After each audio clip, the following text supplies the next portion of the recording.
Le soleil se levait doucement sur le Pacifique, comme un pinceau d'or qui caressait la vaste étendue immobile. Les marins, insouciants encore, savouraient leurs cigarettes du matin, échangeant des plaisanteries, des souvenirs de la veille et quelques confidences à demi-voix.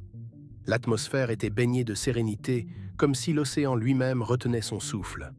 Mais ce calme apparent n'allait être qu'un fragile prélude au chaos. Car soudain, un grondement sourd, d'abord lointain, se mit à enfler dans le ciel. Les regards se levèrent, intrigués. Ce bruit, distinct, régulier comme les battements d'un tambour, tous surent aussitôt ce qu'il signifiait. L'arrivée d'avions, nombreux, déterminés. En un instant, la douce matinée de Pearl Harbor bascula dans une déchirure de feu et de métal.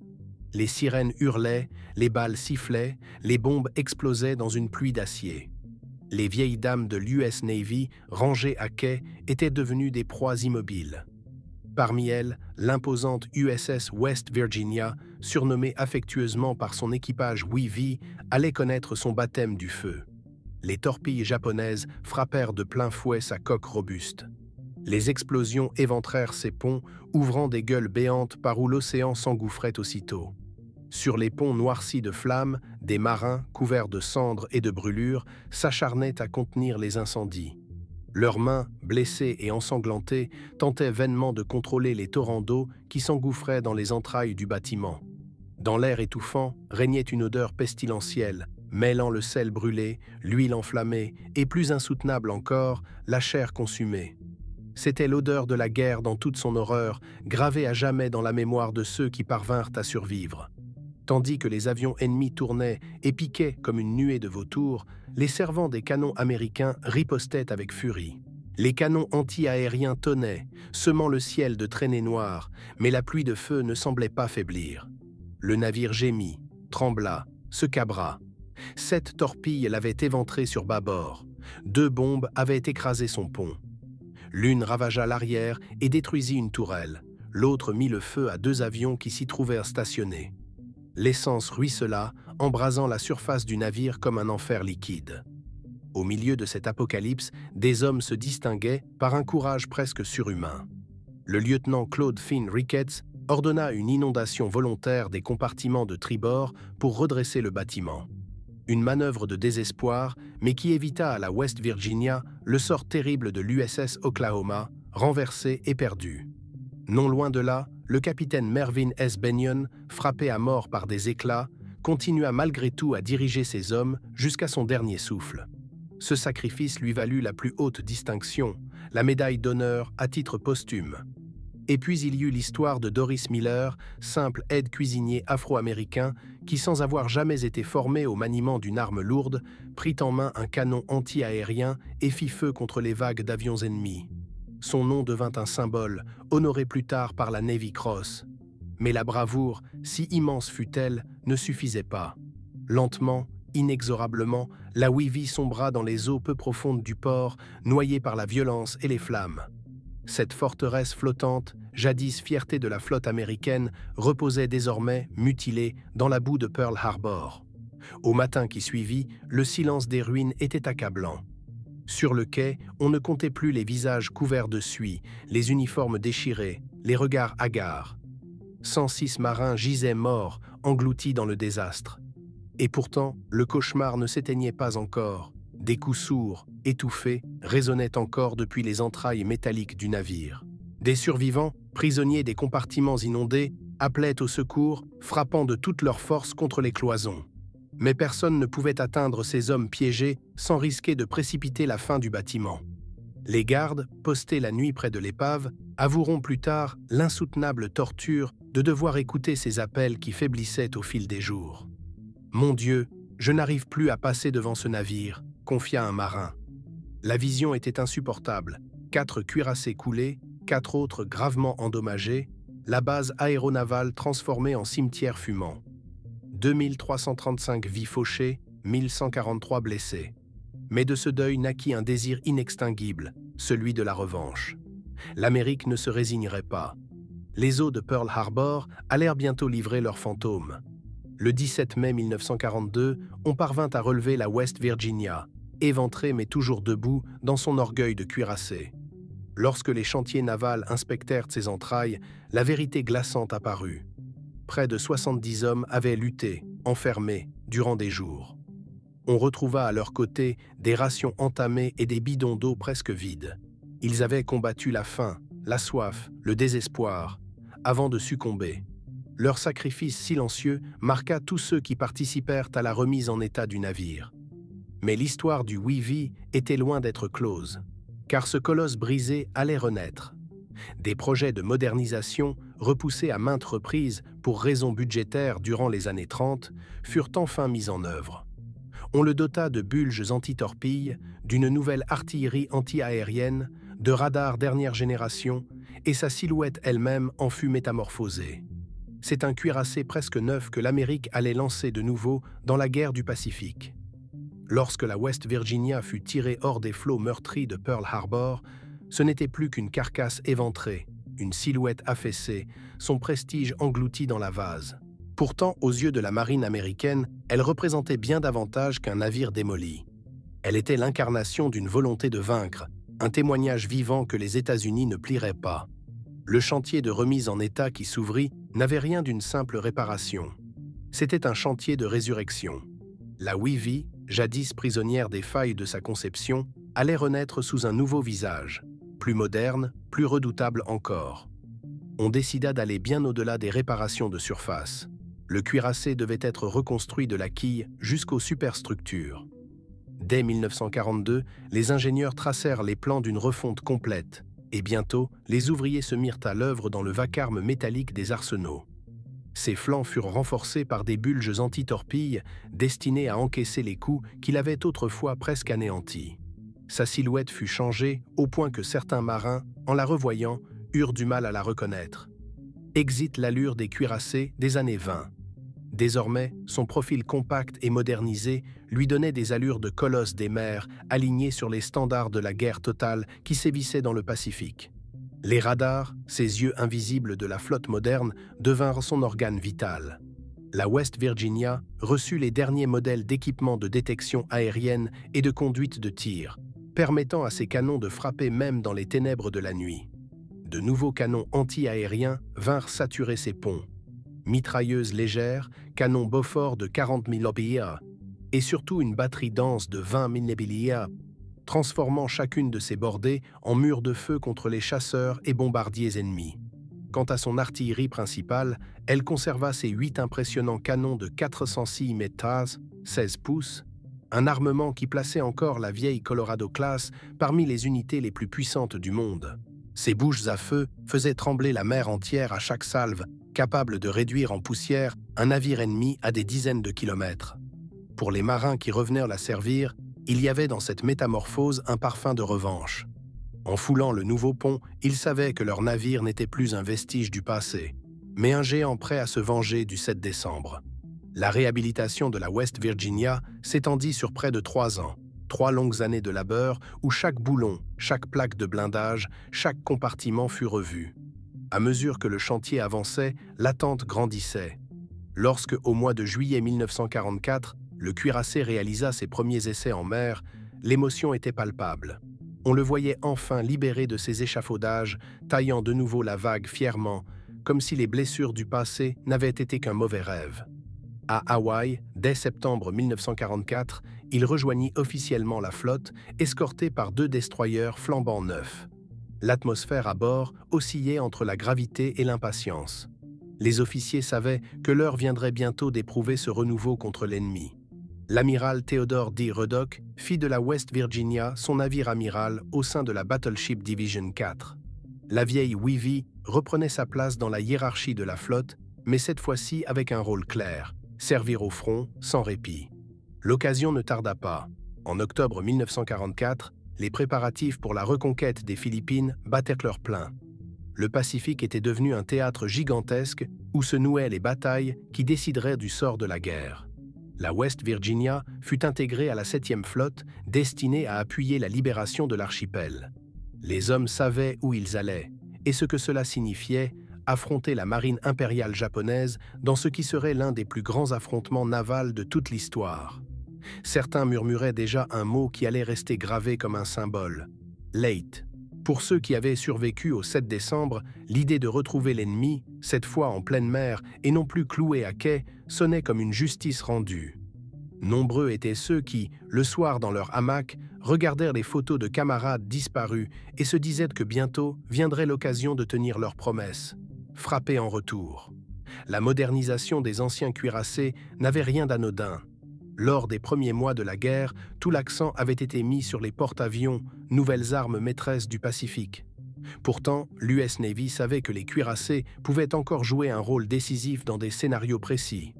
Bombardements côtiers, tirs de nuit ou batailles d'embuscade contre des forces ennemies mal préparées. Le cas de la Wee illustrait parfaitement cette doctrine. En la restaurant, l'Amérique prouvait à ses adversaires que rien ne serait oublié, que les vieux géants renversés à Pearl Harbor ne disparaîtraient pas, mais se relèveraient, plus dangereux encore. À bord, les marins, souvent très jeunes, ressentaient cette responsabilité. Certains avaient par le passé déjà servi sur le navire, d'autres le découvraient, mais tous partageaient le même sentiment. La West Virginia était plus qu'un cuirassé. Elle portait sur ses épaules la mémoire de ceux qui avaient péri. Elle incarnait la vengeance d'un pays tout entier. Chaque pièce neuve, chaque canon flambant neuf brillait presque comme une promesse. Aucun sacrifice ne resterait vain. Les jours s'écoulaient sur les eaux du Pacifique et l'attente prenait fin. En octobre 1944, la West Virginia, rutilante de sa renaissance, reçut enfin l'ordre qu'elle attendait: participer à la plus vaste bataille navale du conflit. Les Philippines, occupées depuis des années par les forces de l'Empire japonais, devaient être libérées. Ce n'était pas seulement une opération militaire, mais une mission symbolique, car reprendre ces îles signifiait ouvrir la voie vers la reconquête de l'Asie entière et rapprocher les alliés de l'archipel nippon. Dans la nuit du 24 au 25 octobre, la Wee se trouva en formation avec d'autres cuirassés américains dans le détroit de Surigao. Elle n'était pas seule. Autour d'elle se dressaient d'anciens compagnons d'infortune, des navires également frappés à Pearl Harbor et revenus d'entre les ombres. C'était une étrange réunion, presque une procession vengeresse. Tous ces mastodontes, mutilés en 1941, se tenaient à présent, rénovés et armés, prêts à tendre une embuscade à la flotte japonaise qui approchait. L'avantage américain tenait en un mot: radar. Alors que la nuit enveloppait le détroit, privant les hommes de leurs yeux, les antennes de la West Virginia traçaient dans l'obscurité des silhouettes invisibles. Les coordonnées étaient précises, transmises avec calme aux artilleurs. Quand l'ordre résonna, les 8 canons géants rugirent à l'unisson. Chaque salve arrachait un morceau de nuit, éclairant de flammes l'horizon. Des obus de 406 millénaires filaient à une vitesse inhumaine pour venir s'écraser sur les cuirassés ennemis, brisant en un instant les illusions de supériorité navale nippone. Face à eux, le cuirassé japonais Yamashiro et ses escorteurs tentaient de forcer le passage. Mais ce fut un piège parfait, digne des manuels de tactique. La Wee, en tête de la ligne américaine, ouvrit le bal avec une précision presque chirurgicale. Ces salves successives furent parmi les premières à toucher la cible, infligeant au navire ennemi des coups fatals. Lorsque l'ennemi, pris sous un feu croisé, sombra enfin, les marins de la West Virginia se regardèrent en silence. Aucun cri de victoire ne s'éleva. La solennité du moment était trop grande. Tous savaient ce que cela signifiait. 5 ans plus tôt, ces mêmes cuirassés avaient été immolés à Pearl Harbor. Désormais, ils rendaient coup pour coup dans l'un des plus grands duels navals de l'histoire. L'esprit de vengeance avait trouvé son dû. La bataille de Surigao Strait ne fut pas seulement une victoire militaire. Elle fut une cérémonie de revanche, un chant de rédemption. L'US Navy démontrait non seulement sa puissance, mais aussi la résilience de ses marins et de leurs navires. Pour la West Virginia, ce fut un tournant. De survivante passait-elle au rang d'exécutrice. Elle continua les opérations aux Philippines, appuyant les débarquements par ses déflagrations tonitruantes, martelant les défenses japonaises avec une constance inébranlable. Chaque tir résonnait comme la voix des disparus de Pearl Harbor. Au début de 1945, la guerre avançait inexorablement vers ses ultimes affrontements. La Wee fut mobilisée pour le soutien massif à Iwo Jima. C'était une mission cruciale, pilonner les fortifications japonaises avant l'assaut des Marines. Jour après jour, le navire, avec sa division, tira des centaines d'obus de gros calibre, labourant l'île volcanique et ouvrant la voie aux forces terrestres. Les explosions faisaient trembler la terre, réduisant bunkers et grottes en amas de pierres. Des camarades racontèrent plus tard que le fracas continu donnait l'impression que la mer elle-même grondait de colère. Mais ce n'était là qu'une étape. Le véritable enfer allait se déchaîner à Okinawa, dernier bastion avant le Japon lui-même. En avril 1945, la West Virginia y fut engagée dans l'un des sièges les plus terribles de toute la guerre du Pacifique. Le ciel se remplit de kamikazes, jeunes pilotes lancés dans des attaques suicides. Les sirènes retentissaient quotidiennement, parfois plusieurs fois par jour. Dans cet enfer aérien, la Navy fit preuve d'une résistance remarquable. Ses canons anti-aériens, désormais redoutables, crachèrent sans relâche, abattant avion après avion. Malgré cela, certains appareils réussirent à se précipiter contre la flotte alliée, infligeant des dégâts et de lourdes pertes humaines.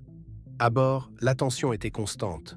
Chaque marin savait que, derrière chaque nuage, pouvait surgir la mort. Les veilles étaient interminables, les nerfs à vif, mais la discipline tenait bon. La West Virginia encaissa des passages critiques, mais demeura à flot, fidèle à sa réputation de survivante. Ses salves vers la côte brisaient les positions japonaises, appuyant l'avancée des soldats américains sur une île qui devint rapidement l'un des théâtres les plus sanglants de la guerre. Peu de temps après, la guerre approcha enfin de son dénouement. En août, les bombes atomiques rasèrent Hiroshima puis Nagasaki, précipitant la reddition japonaise. La West Virginia, elle, continua de croiser en mer, presque comme pour s'assurer que rien ne viendrait troubler les derniers instants d'un conflit titanesque. Lorsque le 2 septembre 1945, la flotte américaine se rassembla dans la baie de Tokyo pour la cérémonie de capitulation, la Navy se trouvait là. Immobile, fière, elle observait la scène historique. Au centre, le cuirassé Missouri accueillait les représentants du Japon venus signer leur reddition. Tout autour, comme pour former un cercle de témoins, se trouvaient des navires qui, 4 ans plus tôt, avaient été la cible du désastre de Pearl Harbor. La présence de la West Virginia, ressuscitée des eaux sombres d'Oahu et ayant porté le feu jusque dans les dernières batailles de la guerre, avait valeur de symbole. Pour les marins qui se tenaient encore sur son pont, la boucle était bouclée. Ils avaient vécu la surprise, la peur, la douleur, mais aussi le redressement, la revanche et finalement la victoire. Leurs regards se perdaient vers l'horizon, là où la mer redevenait calme. Le fracas des bombes et des canons s'était tu, remplacé par un silence presque irréel. Ce silence-là, enfin, signifiait la paix retrouvée. Après la reddition japonaise, la West Virginia resta encore quelque temps au Japon, comme un témoin imposant de la fin d'un chapitre mondial. Elle accueillit à son bord des visiteurs, servit de plateforme pour diverses opérations liées à la transition de l'après-guerre, et ses marins, bien que fatigués jusqu'à l'os, portaient encore la fierté d'avoir servi sur un navire dont l'histoire était déjà entrée dans la légende. Lorsque le calme revint sur le Pacifique, la Navy reprit lentement le chemin du retour. La traversée, cette fois, n'avait rien à voir avec les offensives précédentes. Plus de tensions haletantes, plus d'alertes kamikazes, ni de nuits passées à scruter le ciel avec des yeux rougis. Les hommes, bercés par le roulis familier, laissaient retomber leurs pensées. Certains parlèrent de revenir à la vie civile, d'autres préféraient rester dans la Navy, attachés à une existence qu'ils ne connaissaient que trop bien. À bord, les conversations étaient souvent empreintes d'une douceur mélancolique. On évoquait les disparus, on rêvait de fermes, d'usines, de familles qu'on allait enfin retrouver. Mais ce que chacun ressentait au fond de lui, c'était une fierté profonde. Le cuirassé qui avait été éventré le matin du 7 décembre 1941 reposait un temps dans la vase du port, condamné selon beaucoup. Et pourtant, 3 ans plus tard, il renaissait des profondeurs, modernisé, transformé, prêt à frapper de nouveau. Peu de navires dans l'histoire portèrent avec eux un tel récit de mort et de résurrection. À Pearl Harbor, certains pensaient que jamais le Navy ne reverrait le large. Il avait fini, presque symboliquement, par fermer la guerre dans la baie de Tokyo. Le destin de la West Virginia après le conflit suivit un cours plus discret, mais non moins important. Elle rejoignit les États-Unis, accueillie comme une héroïne silencieuse. Elle participa à quelques reprises aux opérations de routine d'après-guerre, mais très vite, le contexte changea. L'avènement du porte-avions comme maître absolu des mers rendait les cuirassés obsolètes. Malgré leurs canons magnifiques et leur blindage impressionnant, ils incarnaient désormais une ère révolue. La Navy, comme ses sœurs, ne pouvait pas échapper à cette réalité. Dans les années qui suivirent, on la maintint dans la flotte de réserve. Amarrée, immobile, elle sombra peu à peu dans une semi-léthargie, gardant ses secrets et ses cicatrices sous ses plaques de blindage. Pour beaucoup, elle était une relique de gloire, digne mais condamnée à disparaître face aux progrès techniques. Les projets de conservation ou de musée flottaient parfois dans l'air, mais aucun ne se concrétisa. Son nom pourtant restait gravé dans la mémoire de ceux qui avaient combattu sur ses flancs, et plus largement dans celle d'un pays entier. Finalement, la vieille guerrière fut rayée des registres officiels et promise à la démolition, comme le furent tant d'autres navires de son époque. Mais même détruite de ses mains, l'Amérique ne perdit jamais la trace de son héritage. Car un cuirassé n'est pas seulement un assemblage d'acier, de moteurs et de canons. C'est une âme forgée par les hommes qui l'ont servi, par les sacrifices inscrits dans ses ponts, par les victoires et les blessures qu'il a partagées avec eux. Cette âme, elle, ne disparaît jamais. Le souvenir de la West Virginia se perpétua dans les récits des anciens combattants, dans les cérémonies du souvenir à Pearl Harbor et jusque dans les écoles navales où l'on enseignait son histoire comme un exemple de résilience. Elle était devenue un symbole de la ténacité américaine, frappée, coulée, humiliée, mais jamais annihilée.